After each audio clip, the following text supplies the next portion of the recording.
ऐसे बच्चों का सबसे बड़ी दिक्कत क्या होती है, वो बात ही नहीं सुनते, जो बोलेगा करते ही नहीं है, उठो नहीं उठेंगे, बैठो नहीं बैठेंगे, उधर मत भागो उधर ही भागेंगे।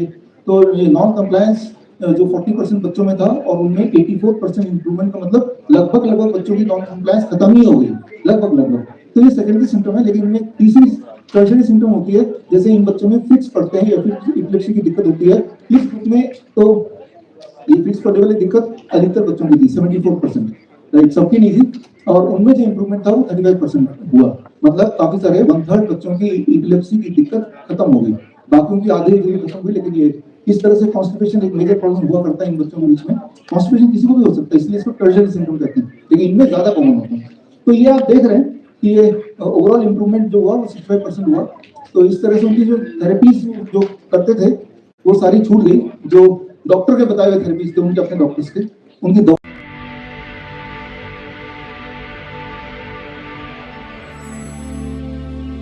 आपके आसपास भी इस तरह के और किसान होंगे जो इसी तरह से आ रहे होंगे। लेकिन अगर जब हम जुड़ जाएंगे आपस में तो उनकी पैदावार पर लोग खरीद पाएंगे, उनका सप्लाई ठीक से चल पाएगा, तो उन्हें मोटिवेशन मिलेगा, पैसे और मिलेंगे। इस उम्मीद से किताब हमने आज रिलीज की। Thank you.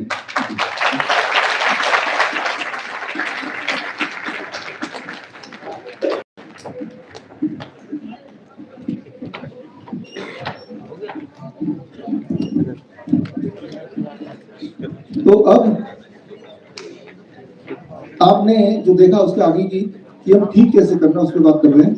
आपने ये देखा कि रेबीज या कोई वायरल इन्फेक्शन अगर होता है तो उसे ठीक करने के लिए इस 7 स्टेप मेथड को हमने सीख लिया है कि रात दिन हम वैक्सीन के पीछे पागल हो, हमें वो करना चाहिए। और इसी तरह से बाकी बड़ी दिखने वाली बीमारियां आसानी से ठीक होती हैं, हो सकती हैं। उनमें से एक की बात करें तो हम बात करेंगे सबसे पहले ऑटिज्म और ADHD।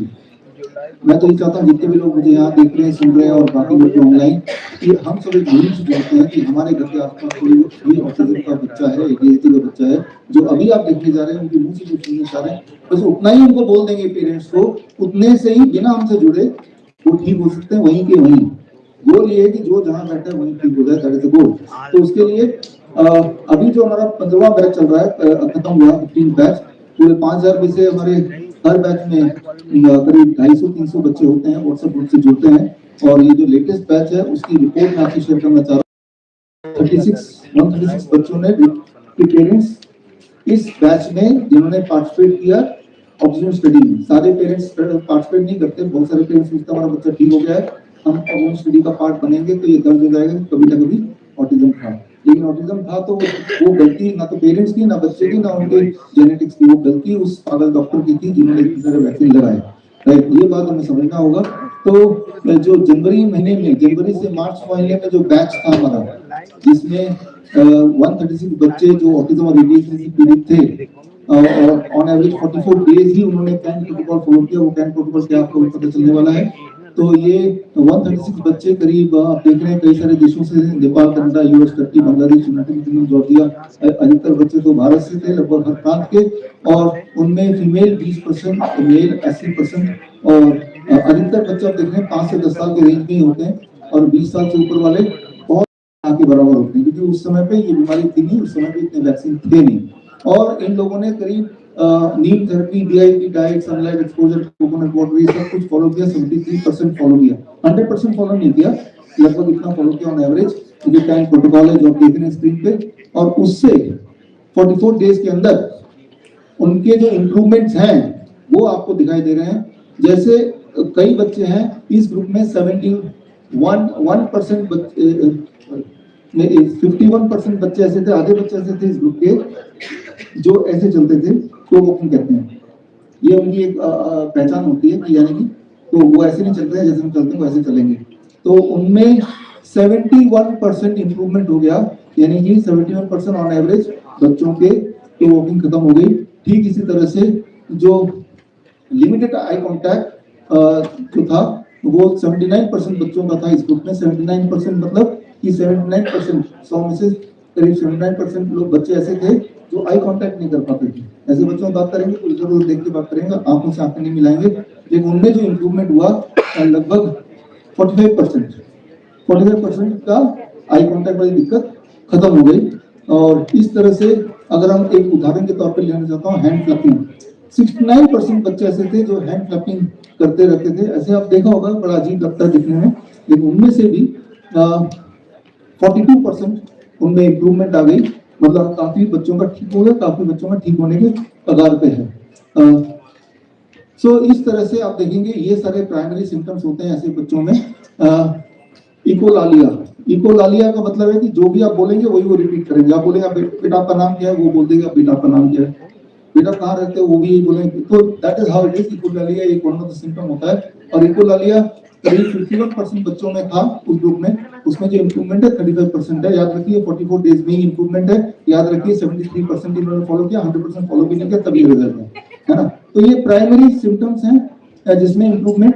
फिर सेकेंडरी सिम्टम होते हैं इन बच्चों के, जैसे अपने आप को जख्मी कर लेना, सिर दीवार से मार देना, ये सेकेंडरी सिम्टम बोल सकते हैं। जो उस ग्रुप में करीब 57% बच्चों में था, इनमें एवरेज इम्प्रूवमेंट 56% आया। काफी बच्चों ने ये वाला बिहेवियर करना छोड़ दिया। उनमें अनोखी एक प्रॉब्लम होती है, हाई पेन टॉलरेंस। बहुत ज्यादा पेन सह सकते हैं वो लोग। मतलब अगर कुछ चुभ भी गया तो उन्हें पता नहीं चलेगा, लेकिन वो सेंसेशन, बहुत ज्यादा पेन सहने की आदत जो है वो ठीक बात नहीं है, क्योंकि कुछ चोट लग जाएगी पता नहीं चलेगा तो नुकसान होगा। और उसमें जो इम्प्रूवमेंट है वो करीब 67% इम्प्रूवमेंट आया। और इस तरह से दीज आर ऑल आप देख रहे हैं। लर्निंग डिफिकल्टी 32% बच्चों में थी, और उनमें 50% बच्चों की लर्निंग डिफिकल्टी खत्म हो गई, ठीक हो गई। फॉरगेटफुलनेस 39% बच्चों में था, उनमें 74% इम्प्रूवमेंट है। नॉन कंप्लायंस, मतलब ऐसे बच्चों का सबसे बड़ी दिक्कत क्या होती है, वो बात ही नहीं सुनते, जो बोला करते ही नहीं है। उठो नहीं उठेंगे, बैठो नहीं बैठेंगे, उधर मत भागो उधर ही भागेंगे। तो ये नॉन कंप्लायंस जो 40% बच्चों में था, और उनमें 84% इम्प्रूवमेंट का मतलब लगभग बच्चों की नॉन कंप्लायंस खत्म ही हो गई, लगभग। तो ये सेकेंडरी सिम्टम है। लेकिन इनमें तीसरी टर्शरी सिम्टम होती है, जैसे इन बच्चों में फिट्स पड़ते हैं या फिर इपिलेप्सी की दिक्कत होती है। इस ग्रुप में तो ये फिट्स पड़ने वाली दिक्कत अधिकतर बच्चों की थी, 74%, राइट, सबकी नहीं थी। और उनमें जो इम्प्रूवमेंट था वो 35% हुआ।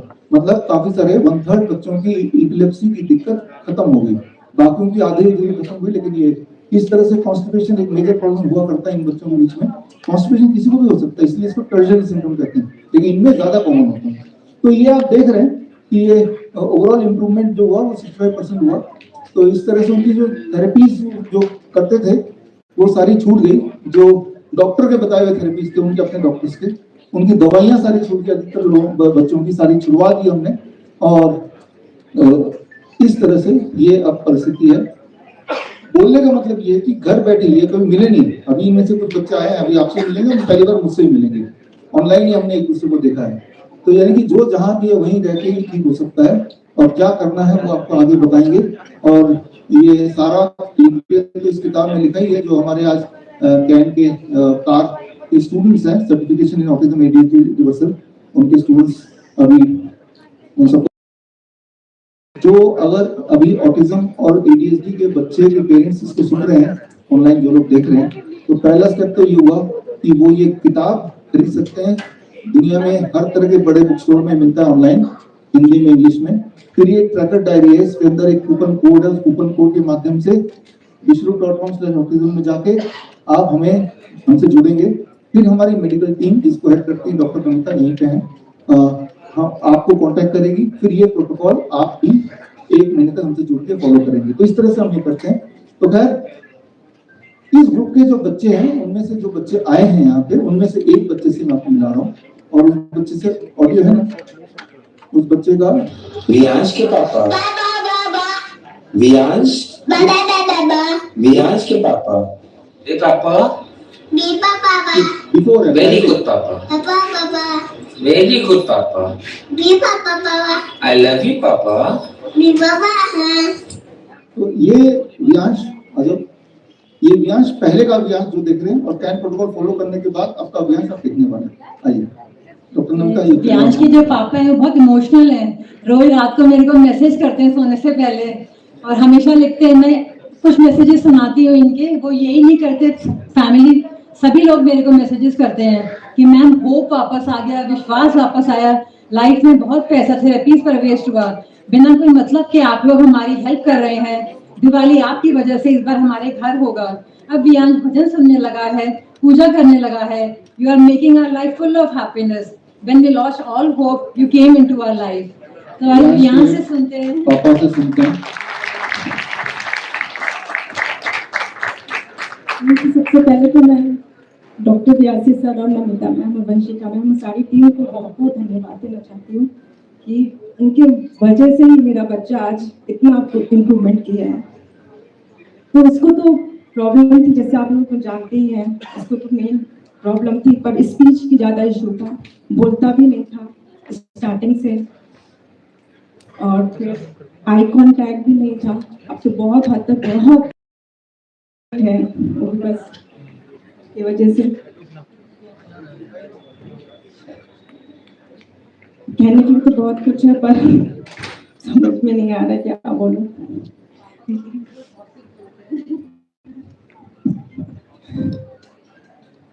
Thank you Namita ma'am, doctor BRC sir, आपकी वजह से बहुत कुछ लास्ट 2 इयर्स बहुत पैसा गया थेरेपीज में एंड ऑल.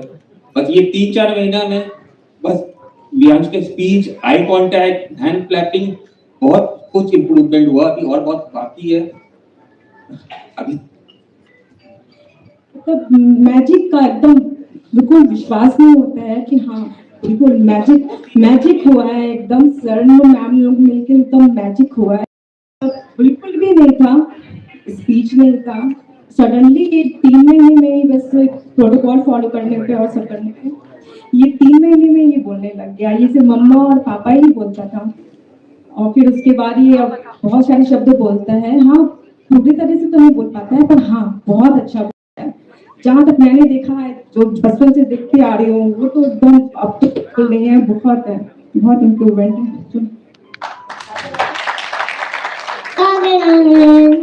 से क्लोजली मैं आपको समझा दूं. बाकी ये सारा कुछ इसके एविडेंस है जो मैं बोल रहा हूँ. जरूरी नहीं कि वो सारी बातें माननी है आपको, लेकिन परखनी जरूर है, सवाल जरूर पूछना है. पहले मैं सारे एविडेंसेस दूंगा आपको, फिर आप सवाल मुझसे बेशक पूछिए. आप इसलिए मत मानिए क्योंकि मैं बोल रहा हूँ, इसलिए मानिए क्योंकि मैं सबूत दे पा रहा हूँ. वो सबूत से आप सहमत है तभी मानिए. जब तक कोई सबूत ना दे दे, साबित ना करते, वो चाहे कोई भी क्यों ना हो, चाहे हेल्थ मिनिस्ट्री हो या कोई भी XYZ हो या कोई सफेद कोट वाला लालची डॉक्टर हो, कोई भी इंसान क्यों ना हो, जब तक सबूत ना दिए तब तक माने नहीं तो वही हाल होगा जो हाल पहले हुआ था.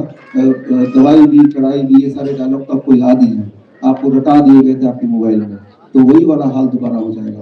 तो खैर अभी से अभी टाइम कितना होगा, अभी से 3-4 मिनट में जब तक कि आप सेटल होंगे तब तक हम शुरू कर देंगे. बिकॉज सब लोग आए हैं तो नीड नॉट टू वेट. हम स्टार्ट कर देते हैं और जो लोग लाइव जुड़े हैं जुड़े रहिए.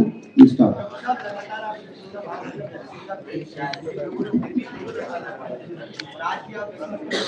वैक्सीन प्रिवेंट्स रेबीज की अंधविश्वास क्या है कि अगर कुत्ते ने काटा और वैक्सीन आपने लगा लिया तो रेबीज से बचेंगे, या काफी चांस है कि बच जाएंगे. ये दूसरा आपका जो सुपरस्टिशन है. Childhood vaccine protects children. बचपन में लगाई जाने वाली वैक्सीन जो है वो बच्चों को बचाने के लिए होती है, उनको बीमारियों से बचाने के लिए होती है. तीसरा सुपरस्टिशन है मॉडर्न सुपरस्टिशन. हर सदी का हर युग के कुछ सुपरस्टिशन होते ही हैं जो मैंने अभी बताया. चौथा, HIV से एड्स हो जाता है. HIV नाम का कोई वायरस है जो हमने देखा नहीं, जैसे कोई भूत है, और लेकिन उससे HIV से एड्स हो जाता है. ये दिमाग में भरा हुआ है हमारे. और अगला सुपरस्टिशन है कि कोविड वैक्सीन प्रिवेंटेड कोविड. अभी जो कोविड नहीं है, एक टाइम पे मास्क लगा रहे थे तो वो कोविड नहीं है, तो इसका मतलब वो वैक्सीन जो लगाया इसकी वजह से हम बचे हुए हैं. कोविड नहीं है, मीडिया में नहीं है. यही प्रोपेगेंडा मीडिया कुछ दिन चला देगी, कोविड आ गया तो आप भी मास्क लगा के घूमने लग जाएंगे. ये आपने देखा ही. जब मैं बोल रहा हूँ आप, I don't mean the people here, क्योंकि आप तो हमारे स्टूडेंट हैं, हमारे क्लिनिशियन हैं, हमारे मीडिया के जो मित्र हैं और आप हमें सुनते आए हैं. तो जब मैं बोल रहा हूँ आप, it is general mass. 6th जो मिसकंसेप्शन सुपरस्टिशन है, अंधविश्वास, 6वां अंधविश्वास, ये एक बड़ा व्यापार बन चुका है. मेमोग्राम, बायोप्सी, पेट स्कैन जो है ये कैंसर को डिटेक्ट करती है. कितना बड़ा अंधविश्वास है. और कीमोथेरेपी, रेडिएशन, ये कैंसर को ट्रीटमेंट का, ये कैंसर का ट्रीटमेंट है, जबकि असलियत ये है कि ये कैंसर को पैदा करती है. ये सारे डायग्नोस्टिक टेस्ट और जो chemical therapy, radiation related material से कैंसर होता है किसे नहीं पता होते हुए भी रेडिएशन को ट्रीटमेंट मानना, ये है एक बहुत बड़ा सुपरस्टिशन.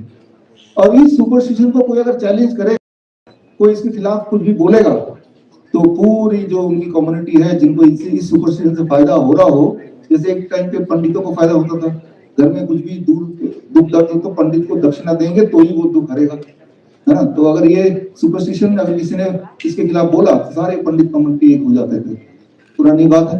ठीक उसी तरह से जब आज से याद कीजिए 2 साल पहले सिद्धू नवजोत सिद्धू, उनकी वाइफ जब उन्होंने मीडिया में आके बोला कि मेरी वाइफ तो ठीक हो गई, और ठीक कैसे हुई, शाम के 6 बजे तक खाना खा लेती थी, फ्रूट्स एंड वेजिटेबल जो हमारा डाइट है वो हमारी पेशेंट है।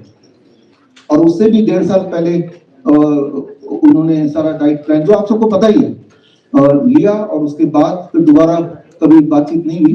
पहले तब तो हुई लगातार, उसके बाद ठीक होने के 1 साल बाद जब उन्होंने देखा ठीक होते हुए भी 1 साल हो गए, ठीक है ना, तब उन्होंने प्रेस कॉन्फ्रेंस किया। नतीजा क्या निकला आपके सामने, एक कोई सिविल सोसाइटी छत्तीसगढ़ का 700 करोड़ का लीगल नोटिस भेजा, ध्यान आ रहा है उस तरह के न्यूज, है ना।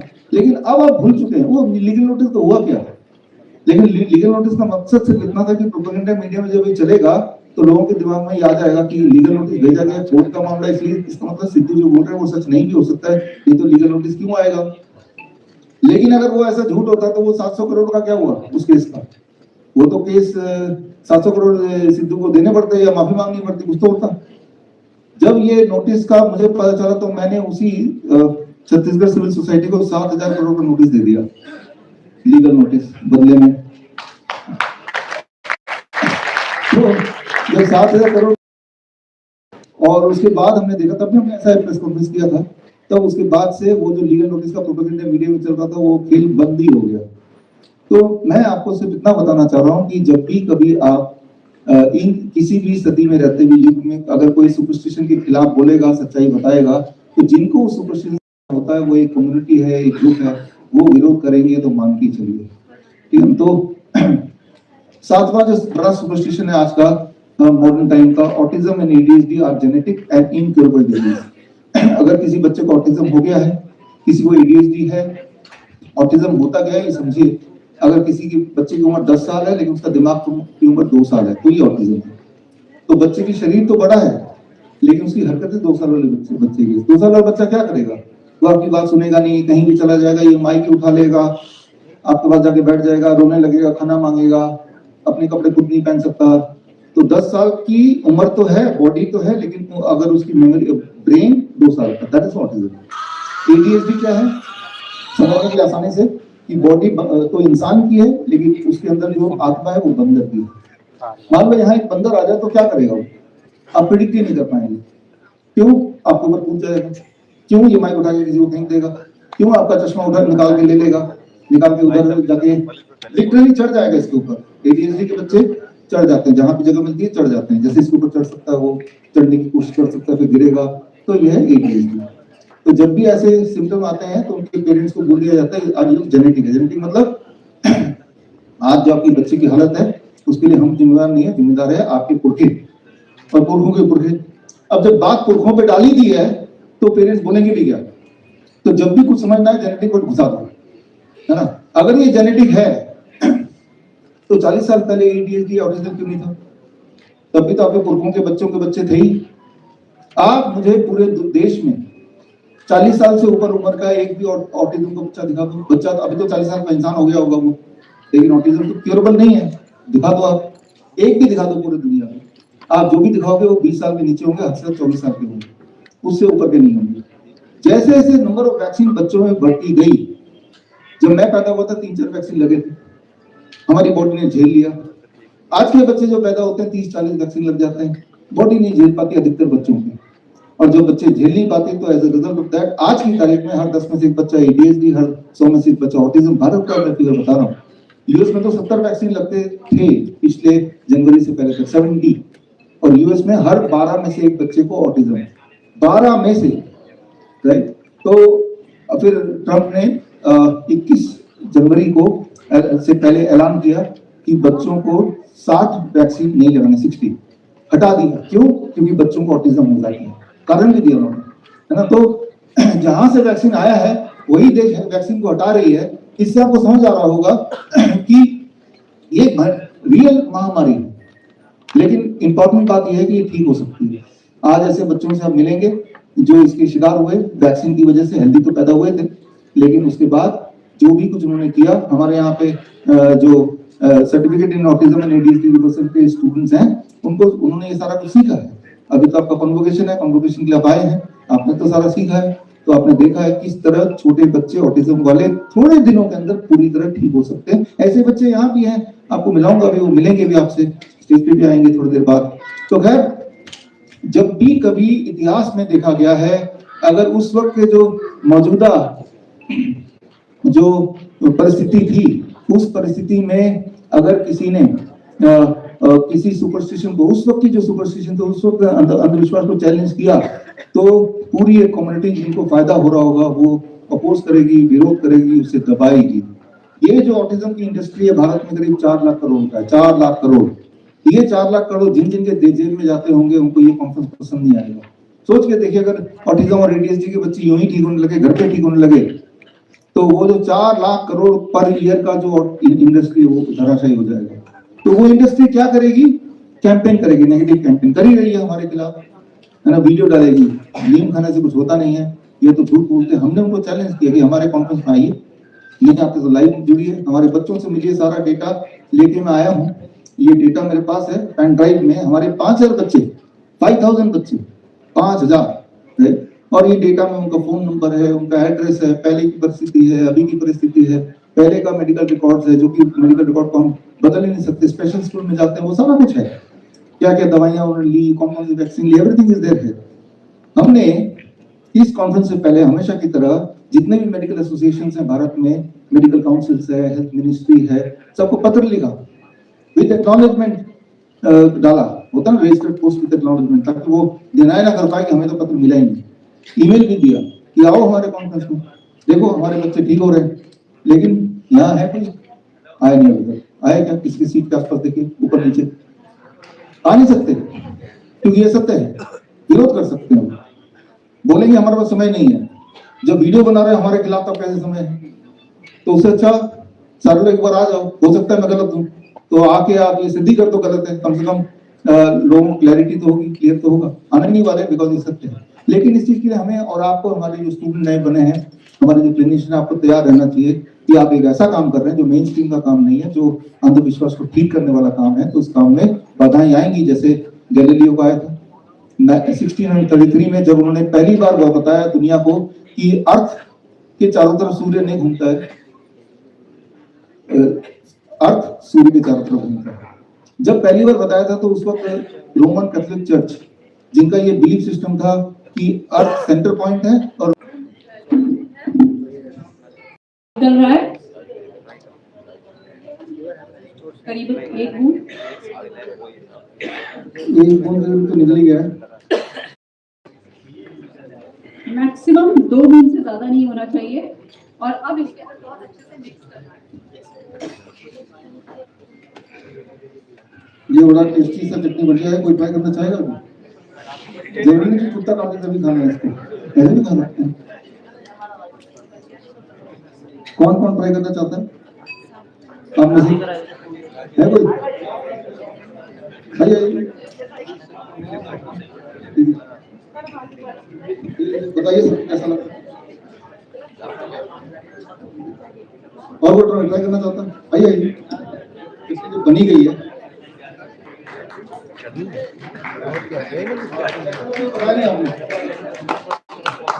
बहुत टेस्टी।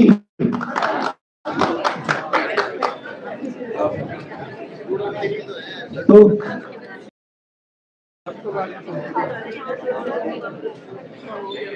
यहाँ पे आपने देखा स्टेप 4 में कि क्या आपको करना है, इसकी दवाई कैसे बनानी है, इसके रेफरेंस में आपको देने वाला हूँ। और स्टेप 5 वाटर फास्टिंग, मतलब 3 दिन के लिए खाना पीना बंद, सिर्फ पानी पी के रहना है। और उसके बाद 4 से 7 दिन के लिए फ्रूट्स एंड वेजिटेबल्स बोलते हैं, रॉ बोलते हैं। सीएम के स्टूडेंट्स सारे एविडेंस जानते हैं इसके। और ये है स्टेप 5, यानी कि ये 7 डेज का प्रोटोकॉल है। ये 7 डेज का प्रोटोकॉल अगर करेंगे तो ये इतिहास में देखा गया, वो एविडेंसेस भी हम शेयर करते हैं। वो एविडेंसेस स्टेप 1 जो वॉशिंग है, राइट, धोना चाहिए इमीडिएटली ये आप देखिए पहला पेपर जो है 1485 का है और 1578 का पेपर है, 1834 का पेपर है और आखिरी पेपर 2020 का भी है। यानी कि एंशिएंट टाइम से लेकर अभी तक कंसिस्टेंटली ये तो क्लियर है कि धोना इमीडिएटली चाहिए, राइट। तो पहला स्टेप तो ये आपके सामने है और नीम के पानी से धोना चाहिए। उसका जो हमारे नीम थेरेपी के स्टूडेंट्स हैं सबको पता है कि आप मेरी किताब ग्रीन गोल्ड पढ़ेंगे तो उसमें हजारों आपको रेफरेंस मिल जाएंगे, तो आपको पता चल जाएगा जो आपने सीखा है। स्टेप 2 लोकल एप्लीकेशन, नीम का लेप बनाना है और लेप लगाना है जहाँ पे जख्म हुआ है, तो उसके रेफरेंसेस भी इस किताब के अंदर आप ढेर सारे देख सकते हैं। Step 3 heat treatment. Heat treatment यानी कि सोना बाद 10 मिनट, दिन में कितनी बार? 3 बार। कितने दिन तक? 7 दिन तक, ठीक है ना। इसके रेफरेंसेस आपके आंखों के सामने हैं। ये बात पहली बार 1866 में ये डिस्कवर की गई थी कि अगर कोई पेशेंट एडवांस स्टेज में भी है जिसको पूरे सिम्टम आ भी गए हैं तो भी ये हीट ट्रीटमेंट बड़ी तेजी से काम करता है। और इसमें आप ये टेक्स्ट मेरे एज इट इज वहां से उठाया है। A single vapor bath is sufficient to prevent hydrophobia by eliminating the virus. Nevertheless, for the sake of greater security, I caused 7 to be taken in as many days at a temperature of from 42 degree to 48 degree. ये हूबहू Indian medical gadget अक्टूबर 1866 Lancet में भी simultaneously उसी वक्त आया था। 1866 में Lancet में भी आया था। लैंसेट दुनिया का नंबर 1 है और वो जर्नल के लंदन ऑब्जर्वर में भी सेम चीज आई हुई है। उसके आगे का हिस्सा आप देख रहे हैं और इसे टर्किश बात बोलते हैं, कुछ लोग इसको लोकल बात बोलते हैं, कुछ लोग इसको स्टीम सोना बोलते हैं, राइट। तो इसके कई सारे नाम है सब सेम ही। ये ब्रिटिश मेडिकल जर्नल 1888 आप देख रहे हैं और यही सारी चीजें हमारे सुश्रुत संहिता में लिखी है, चरक में लिखा है, हिपोक्रेटिक टेक्स्ट में है। तो ये सारे कंसिस्टेंटली सेम ही चीज बोल रहे हैं। किसी भी तरह का वायरस अटैक अगर हो, नॉट जस्ट रेबीज, अगर आप स्टीम बात कर लेते हैं अच्छी तरह से दिन में 3 बार तो वायरस का इफेक्ट खत्म हो जाता है। That is what is the evidence, right. तो अब चौथा एविडेंस जो स्टेप है ओरल मेडिकेशन, नीम लीफ का सेवन और तिल का चटनी। तो ये जो एविडेंस है उसके लिए ये सारे रिसर्च पेपर आप अपनी आंखों के सामने देख रहे हैं। और 5वां स्टेप कि water fasting for 3 days followed by that 4 से 7 दिन तक आपको vegetable and fruit and vegetable fasting, इसके भी एविडेंसेस आप यहाँ पे देख ही रहे हैं। तो अभी तक पिछले 4000 सालों के सारे एविडेंस को मिला के एक ऐसा ट्रीटमेंट जो सेफ हो और इफेक्टिव हो, वो हमें कुछ नुकसान ना पहुंचाए और हमारे ठीक होने के चांसेस बढ़ा दे, तो वो ये 7 days एंटी रेबीज प्रोटोकॉल आपके आंखों के सामने है। अब इसको कंक्लूड करते हैं। अगर आप कुत्ता काटेगा तो क्या करना है? तो बेस्ट है कि 7 days एंटी रेबीज प्रोटोकॉल कर ही लीजिए और उससे कम इफेक्टिव सिर्फ वो तो लीजिए कम से कम, उससे भी कम इफेक्टिव उतना कीजिए, लेकिन वैक्सीन मत लगाइए, राइट। कुछ नहीं करना भी बेटर है, कुछ नहीं करना भी इलाज है यहाँ पे कि आप उसको छेड़ नहीं गए वैक्सीन लगा के, राइट। तो यानी कि vaccine is a modern superstition.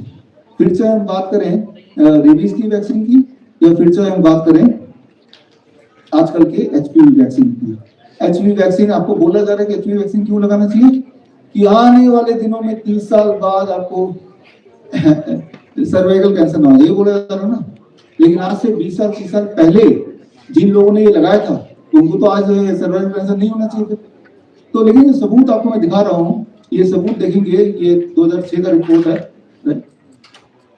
कि जो पहले जो लगाया था कुछ महीनों में ही उन लोगों में ही 44% सर्वाइकल कैंसर बढ़ गए। ये है सबूत कि उससे सर्वाइकल कैंसर कम नहीं हुआ और बढ़ गया, ये पहला सबूत। दूसरा 27% मिसकैरेज बढ़ गया, ओवरी डैमेज बढ़ गया। क्यों? क्योंकि इसमें एक तरह का इंग्रेडिएंट होता है जिसे बोलते हैं सोडियम बोरेट या बोरैक्स, और अगर आप इसका थोड़ा R&D करेंगे तो आपको पता चल जाएगा कि ये सोडियम बोरेट या बोरैक्स जो होता है वो इंसान को इनफर्टाइल कर देता है। ये तो जग जाहिर है, it is already proven thing, और यही चीज वैक्सीन के अंदर घुसाई हुई है। As a result of that आज से पहले जिन देशों में लगाया गया, चाहे वो यूएस की बात करें या डेनमार्क की बात करें, देखिए उनका जो बैकग्राउंड फर्टिलिटी रेट है वो 8.9%, मतलब 8.5% 9% लोगों को बच्चा नहीं भी होता है। ये लेकिन जब वैक्सीन लगाया तो वही चीज बढ़ गई 27%। अब 27% लोगों को बच्चे नहीं होते हैं, राइट। तो ये मतलब बच्चे नहीं होते हैं तो पहले भी होता है कि कुछ कपल्स को नहीं हो पाते, लेकिन उसकी तादाद वैक्सीन लगाते ही और बढ़ गई। ये आपके सामने ग्राफ है, और ये ग्राफ है जिसमें ये पता चलता है कि वैक्सीन लगाने के बाद इनफर्टिलिटी रेट ड्रॉप होती जा रही है। जब वैक्सीन लगाया गया, यहाँ पे एचपीवी वैक्सीन 2006 में लगाया गया, और लगाने के बाद से आप देख रहे हैं जहां जहां लगाया वहां देशों के ग्राफ वो नीचे जाता हुआ आपको दिख ही रहा है। और ये जो वैक्सीन भारत में लगाई जा रही है उनमें से एक वैक्सीन है गर्डासिल। गर्डासिल का जो अपना उसका अगर पेपर पढ़ेंगे, उनके अपने वेबसाइट में पढ़ेंगे जाके, तो उसमें अगर या एफडीए के वेबसाइट में जाके पढ़ेंगे तो उसमें जो उसके साइड इफेक्ट लिखे हैं वो आपके आंखों के सामने लिखे हैं। मैं अभी पढ़ नहीं सकता, पढ़ूंगा तो और चीजें हमारे टाइमलाइन में है। तो ये सारे उसके साइड इफेक्ट है। और अब 2020 का आप पेपर देखें कि अभी तक 2020 तक कई देशों में एचपीवी वैक्सीन लगे हुए कई साल के हो गए थे। उन सारे डेटा को जब मिलाया तो क्या ये पाया गया कि एचपीवी वैक्सीन से वाकई में सर्वाइकल कैंसर कम हो गया? इसका उल्टा पाया गया, कैंसर तो बढ़ गया, साथ में इनफर्टिलिटी रेट भी बढ़ गई। और ये 2020 का रिपोर्ट आपके आंखों के सामने है। ये Journal of Royal Society of medicine